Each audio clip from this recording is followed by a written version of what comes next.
Aku tidak pernah menyangka hidupku akan berubah drastis malam itu. Halo, namaku Nabila, aku berumur 18 tahun. Aku tinggal di sebuah kota kecil di Jawa Tengah, tepatnya di Pekalongan. Aku menikah sejak kurang lebih 4 tahun lalu, dan hidupku terasa lengkap saat aku dikaruniai seorang anak laki-laki yang menjadi dunia kecilku. Dari dulu, aku selalu bermimpi menjadi seorang ibu yang bahagia, menjalani kehidupan sederhana namun penuh cinta dengan suami yang mampu membuatku merasa paling beruntung di dunia. Suamiku, Raffi, bukanlah cinta pertamaku. Kami sebenarnya hanya keluarga jauh, ada hubungan kekerabatan yang sangat jauh antara kami, tapi kami tidak punya kisah cinta yang romantis sebelum menikah. Aku memilihnya karena saat itu kondisi ekonomi kami sedang tidak stabil, dan Raffi punya pekerjaan yang cukup baik. Dia juga sangat perhatian pada penampilan dan kebersihan dirinya, tidak seperti kebanyakan pria seusianya yang sering lalai. Aku merasa dia bisa menjaga keseimbangan antara pekerjaan dan keluarga, sesuatu yang aku anggap penting. Kami tinggal bersama mertuaku, Pak Hadi, yang sudah berusia sekitar 55 tahun.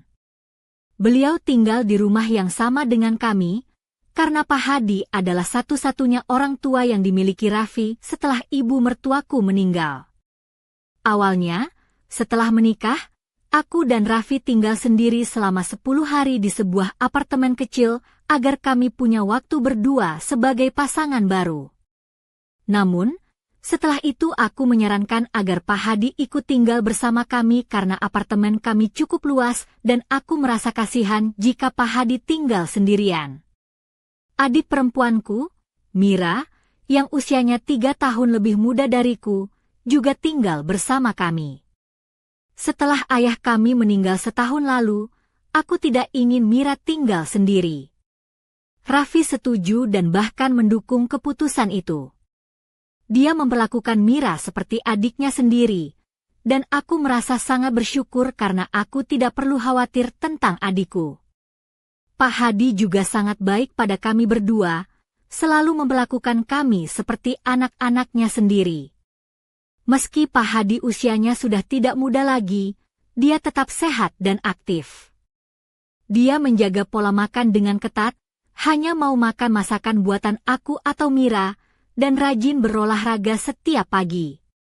Rumah kami cukup besar, dengan 3 kamar dan ruang tamu yang luas, cukup untuk kami semua. Hidup kami sederhana tapi harmonis. Beberapa bulan setelah menikah, Raffi harus pindah tugas ke kabupaten lain untuk pekerjaannya. Dia hanya pulang sebulan sekali selama 1 minggu. Selama itu, aku fokus merawat anak kami. Aku jarang keluar rumah, lebih banyak menghabiskan waktu di rumah bersama anak dan adikku. Mira suka sekali begadang, berbeda denganku yang selalu tidur lebih awal karena harus mengurus si kecil. Pak Hadi sering mengajak Mira keluar malam untuk menghiburnya, dan aku senang melihat mereka dekat. Kadang aku merasa mereka seperti pasangan yang sedang dimabuk cinta, tapi aku tidak pernah merasa cemburu, justru aku senang melihat mereka bahagia bersama. Hidup kami berjalan seperti itu, seolah-olah tidak ada masalah. Tapi malam itu, sebuah kejadian mengubah segalanya. Malam itu, setelah kami selesai makan malam bersama, aku merasa lelah seperti biasa. Anak kami sudah tertidur pulas, dan aku pun berencana ikut tidur lebih awal agar bisa beristirahat cukup. Di ruang tamu, aku melihat adikku Mira sedang asyik menonton televisi bersama Pak Hadi, yang biasanya akan mengajaknya bercanda dan tertawa bersama seperti biasa. Aku tersenyum melihat kebahagiaan sederhana itu dan memutuskan untuk masuk ke kamar lebih dulu. Namun, entah kenapa aku sulit sekali tidur malam itu. Suasana di rumah terasa sedikit panas dan gerah karena udara sedang tidak bersahabat. Aku terjaga sekitar pukul 2 pagi, merasa sangat haus. Dengan langkah pelan, aku menuju dapur untuk mengambil segelas air. Saat melewati ruang tengah, mataku tertuju pada pintu kamar Pak Hadi yang sedikit terbuka dan lampu di dalamnya menyala redup. Aku penasaran, dan tanpa sadar aku melangkah perlahan mendekati kamar itu. Dari celah pintu yang terbuka, aku melihat sesuatu yang membuat jantungku berdegup kencang. Pak Hadi dan Mira sedang duduk sangat dekat, lebih dekat dari biasanya. Aku mendengar suara tawa mereka yang renyah, dan melihat mereka saling berbisik.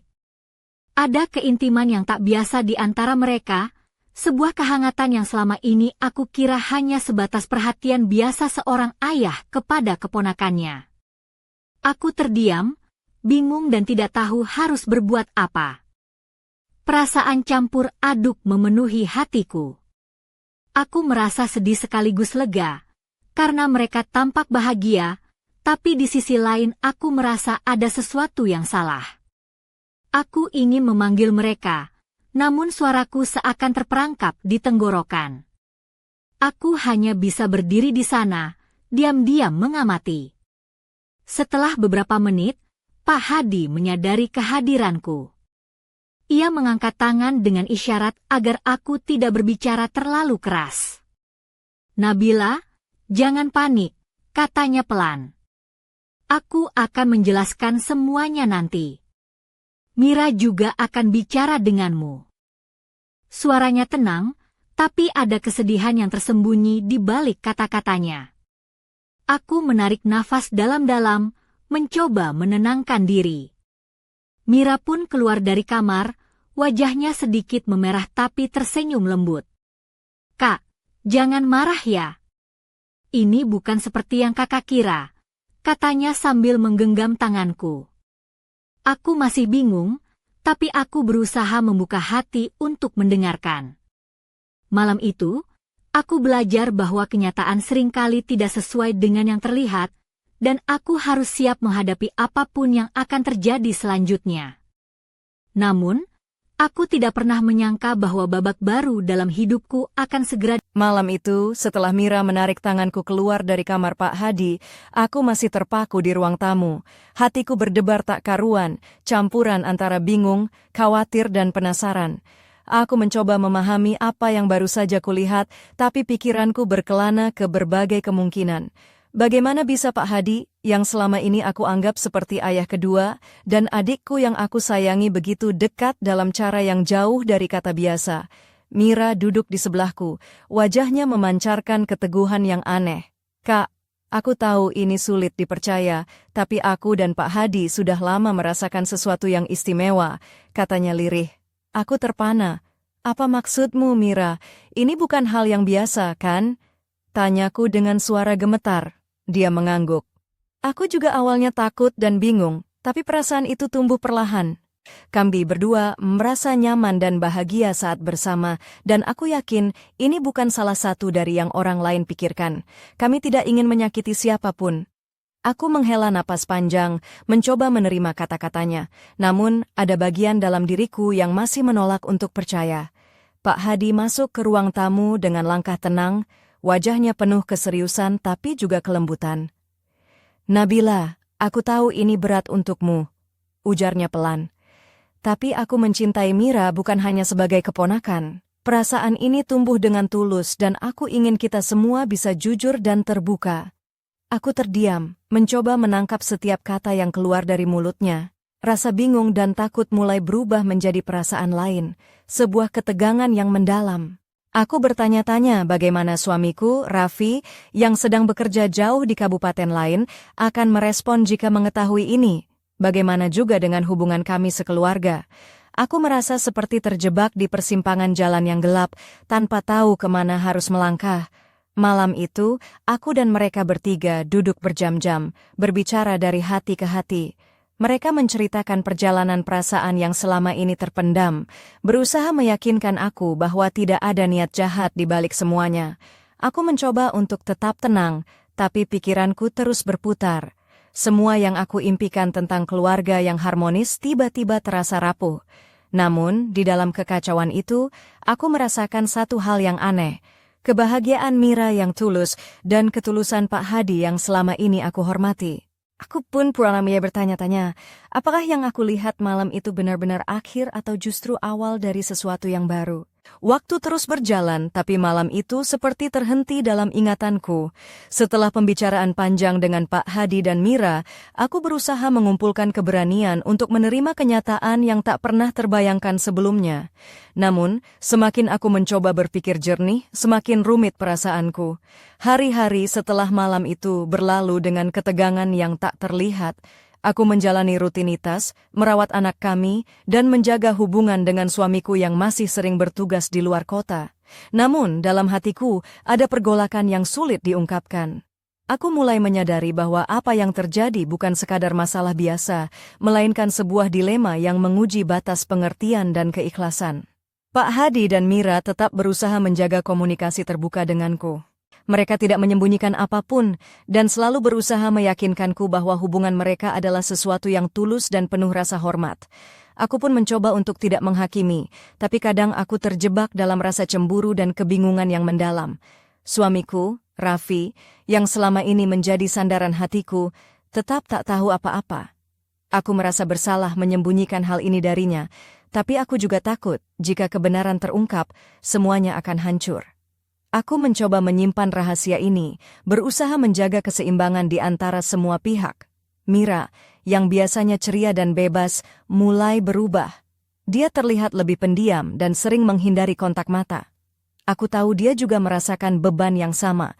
Namun, di balik semua itu, aku melihat ada kebahagiaan yang sulit dijelaskan saat dia bersama Pak Hadi. Mereka tampak saling melengkapi, dan mungkin mereka memang menemukan sesuatu yang selama ini kami semua cari, kebahagiaan sejati, meskipun dalam bentuk yang tak biasa.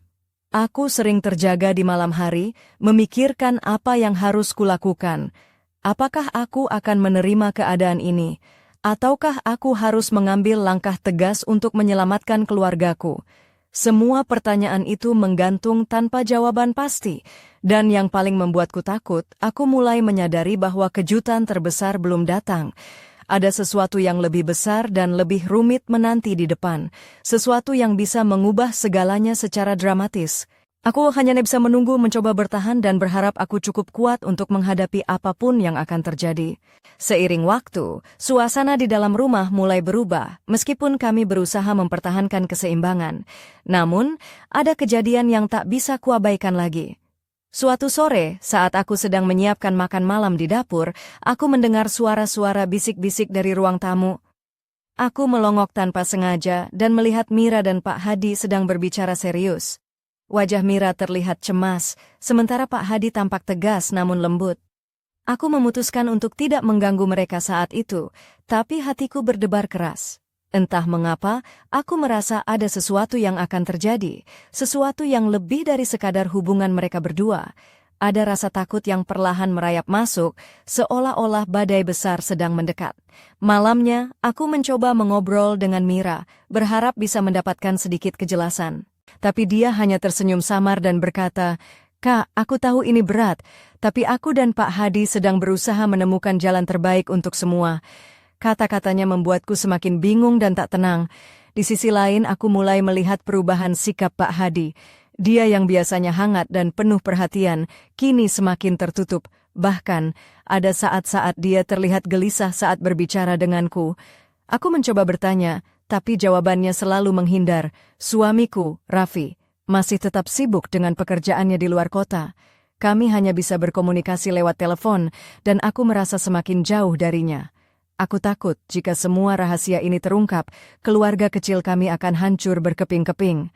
Namun, yang paling membuatku terkejut adalah ketika suatu pagi aku menemukan sebuah surat di meja makan. Surat itu tanpa nama pengirim, tapi isinya membuat darahku mendidih. Ada ancaman halus agar aku dan Mira berhenti mengganggu hubungan Pak Hadi, dengan kata-kata yang penuh intimidasi dan peringatan.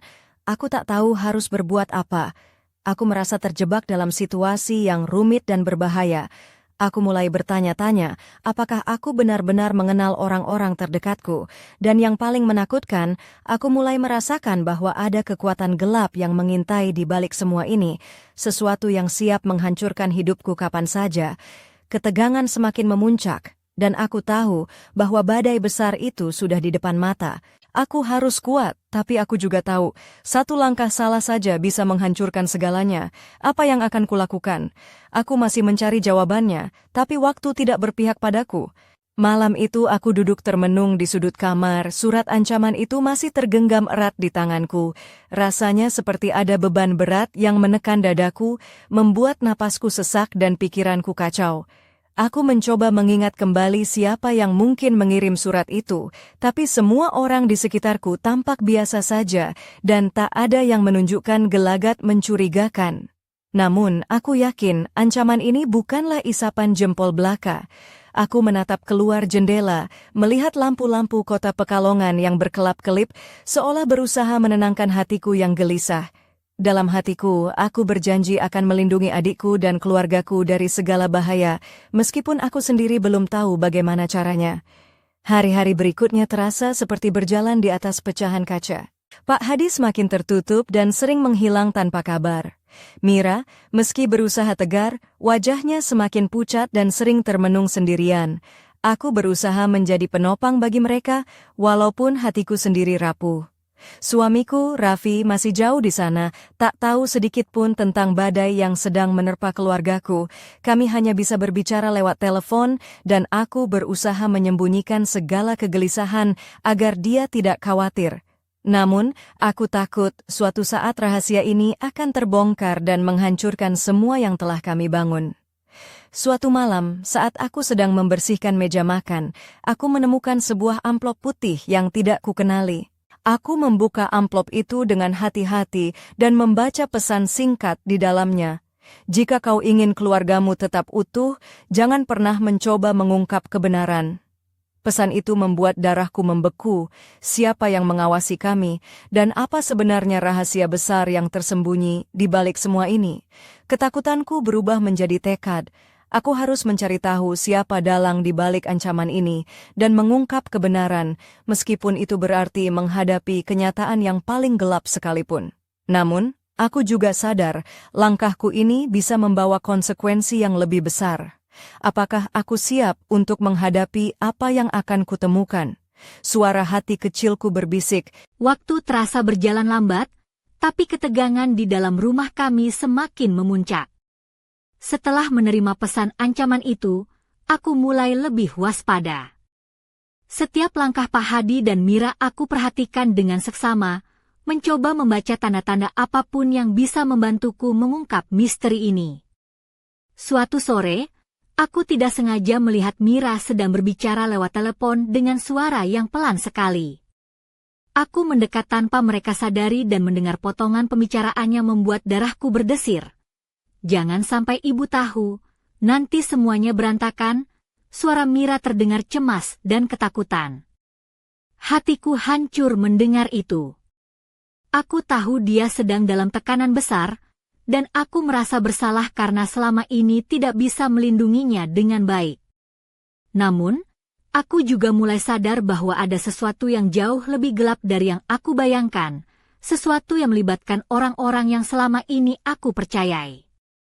Saat malam tiba, aku duduk bersama Mira dan memintanya untuk berbicara jujur padaku.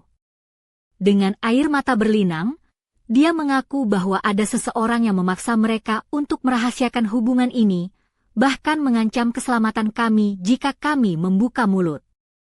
Dia takut, tapi juga tak ingin semuanya hancur. Aku memeluknya erat, berjanji akan selalu ada untuknya. Namun, di dalam hati, aku bertanya-tanya, siapa sebenarnya yang mengendalikan semuanya? Dan mengapa mereka begitu berkuasa hingga bisa mengancam keluarga kami? Keesokan harinya, aku memutuskan untuk mencari tahu lebih dalam.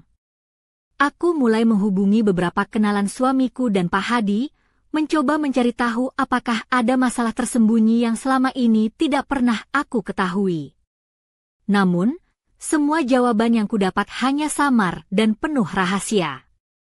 Ketegangan semakin menjadi-jadi ketika aku merasa ada bayangan yang mengintai setiap langkahku. Aku mulai curiga bahwa ada seseorang di sekitar kami yang tidak hanya mengawasi, tapi juga memainkan peran jahat dalam kisah ini. Malam itu, aku berbaring di tempat tidur, tidak bisa tidur karena pikiran yang berkecamuk. Aku tahu, aku sedang berada di tengah badai yang bisa menghancurkan segalanya. Tapi aku juga tahu, aku tidak bisa mundur sekarang. Aku harus terus melangkah, meski jalannya penuh dengan bahaya dan ketidakpastian. Apa yang akan kulakukan selanjutnya? Aku masih mencari jawabannya, tapi satu hal yang pasti, hidupku telah berubah selamanya, dan aku harus siap menghadapi konsekuensinya. Malam itu, aku terjaga dengan perasaan gelisah yang tak tertahankan. Bayangan-bayangan gelap berkelebat di pikiranku, membuat dadaku sesak dan tanganku dingin. Aku tahu, aku telah terjebak dalam pusaran masalah yang jauh lebih besar dari yang pernah kubayangkan. Namun, aku tak punya pilihan selain terus maju, menyingkap tabir kegelapan yang menyelimuti keluargaku. Keesokan harinya, aku memutuskan untuk pergi ke pasar tradisional di pusat kota Pekalongan. Aku berharap bisa mendapatkan informasi dari orang-orang yang mungkin tahu lebih banyak tentang Pak Hadi dan masa lalunya.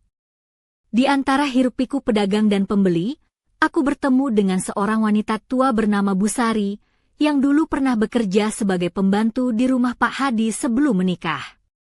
Dengan hati-hati, aku mulai bertanya tentang kehidupan Pak Hadi dulu. Busari menatapku dengan mata penuh rahasia, lalu berkata pelan, "Pak Hadi bukanlah orang biasa, Nak. Ada cerita kelam yang dia simpan rapat-rapat. Beberapa orang di kota ini tahu, tapi mereka memilih diam. Ada sesuatu yang tidak boleh kau ungkapkan." Aku merasa napasku terhenti sejenak. Apa maksudnya? Apa rahasia besar yang selama ini tersembunyi di balik sosok pria yang aku anggap seperti ayah itu?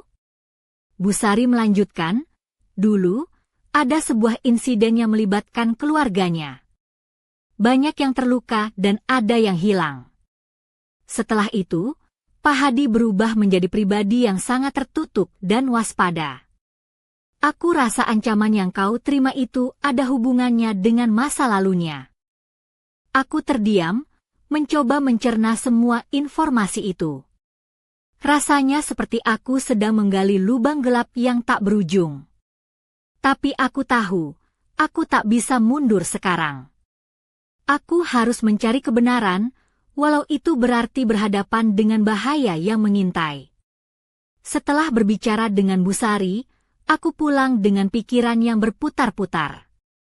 Aku merasa ada benang merah yang mulai kusambungkan, tapi juga ada banyak misteri yang belum terungkap. Aku bertanya-tanya, apakah Mira dan Pak Hadi benar-benar sadar akan risiko yang mereka hadapi? Malam itu, aku menatap langit gelap dari jendela kamarku. Bintang-bintang tampak redup, seolah ikut menyembunyikan rahasia malam. Aku tahu, perjalanan ini belum selesai. Bahkan mungkin baru saja dimulai.